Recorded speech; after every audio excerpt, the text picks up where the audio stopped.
வீட்டுக்கு போனாலே ஏதாவது செஞ்சு சாப்பிட்ணுன்னு தோணிகிட்டே இருக்கும். அப்படி தான் எனக்கு காஃபி குடிச்சிட்ருக்கையில ஏதாவது செய்யலான்னு தோணுச்சு. எங்கள் அப்பாவும் ரொம்ப நாளாக என்கிட்ட பானிபூரி செஞ்சு கொடுன்னு கேட்டுகிட்டே இருந்தார். சரி அதையே செஞ்சிடலாம் அப்படின்னு சொல்லிட்டு நான் ஏன் இதை செய்ய ரொம்ப நாளாக டிலே பண்ணேன் அப்படின்னா, இது ஸ்டார்டிங் அப்படியே இன்ட்ரெஸ்ட்டாக இருக்கும். அப்புறம் பார்த்தா என்னடா இன்னும் முடியவே இல்லை, இவ்வளோ நேரம் செஞ்சுட்ருக்கோம் அப்படின்னு தோணும். ஓகே வாங்க செய்ய ஸ்டார்ட் பண்ணலாம். ஆக்சுவலாக ஃபஸ்ட்டு வந்து க்ரீன் ரசம் தான் தேவைப்படும். Okay let's take green chilli, ginger and then coriander leaf. இது மூணையும் மிக்சியில் போட்டு நல்லா அடிச்சிருங்க. தண்ணி வேணும்னா ஊற்றிக்கலாம், தப்பு கிடையாது. ஏன்னா நம்ம ரசம் தான் செய்ய போகிறோம். And then pepper, salt, lemon இது மூணையும் போட்டுட்டு நல்லா மிக்ஸ் பண்ணுங்கள் ஈக்குவலாக. அப்புறம் டேஸ்ட் பண்ணி பாருங்கள், சம்டைம்ஸ் காரமாக இருக்கும் ஏன்னா நம்ம க்ரீன் சில்லி சேர்க்கறனால.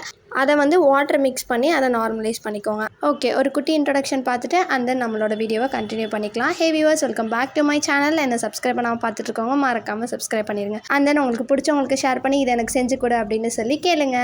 ஓகே கண்டினியூ பண்ணிக்கலாமா? ஆக்சுவலாக செகண்ட் செய்ய போகிறது ஸ்வீட்டு. ஸ்வீட் செய்யணுன்னா புளி தண்ணி, டேட்ஸ், வெல்லம் இது மூணும் ரொம்ப முக்கியம். ஃபஸ்ட்டு புளி தண்ணி அடுப்பில் ஊற்றி அதை ஹீட் பண்ணிவிட்டு அதில் டேட்ஸு போட்டு அதையும் கொஞ்சம் நேரம் ஹீட் பண்ணணும். அண்ட் தென் வெல்லத்தை போடணும். இதெல்லாம் கரைஞ்சதுக்கப்புறம் அதை ஒரு மிக்சி ஜாரில் அடித்து அதை வந்து கொஞ்சம் கெட்டியான கன்சிஸ்டன்ட்டில் வச்சுக்கணும். அண்ட் தென் லாஸ்ட்டாக நம்ம செய்ய போகிறது வந்து உருளைக்கிழங்கு அண்ட் தென் ஆனியன் அதெல்லாம் போட்டு செய்கிறது தான். ஸோ உருளைக்கிழங்கு அவிச்சு அதை நல்லா ஸ்மெச் பண்ணிவிட்டு அதில் ஆனியனை போட்டு மிக்ஸ் பண்ணி அதில் கொஞ்சம் சால்ட்டு, கொரியாண்டர் லீஃப், கறி லீஃப் இது எல்லாத்தையும் ஆட் பண்ணி அதையும் ஸ்மெச் பண்ணி வச்சிடணும். லாஸ்ட்டாக எங்கள் ஊர் சூப்பர் மார்க்கெட்டில் வாங்கின பானிபூரியையும் பொரிச்சு, கார்ன்ஃப்ளேக்ஸ் எங்கள் வீட்டில் கொஞ்சம் இருந்துச்சு, அதையும் பொரிச்சு எல்லாத்தையும் ரெடி பண்ணி வச்சுக்கிட்டாச்சு. இது எல்லாத்தையும் ஒரு நாத்திகன் எப்படி சர்வ் பண்ணுவானோ அதே மாதிரி நாங்களும் சர்வ் பண்ணி சாப்பிட்டோம். ஃபைனலாக எங்கள் வீட்டில் எல்லாமே காலிங்க. தேங்க்ஸ் ஃபார் வாட்சிங். Bye guys.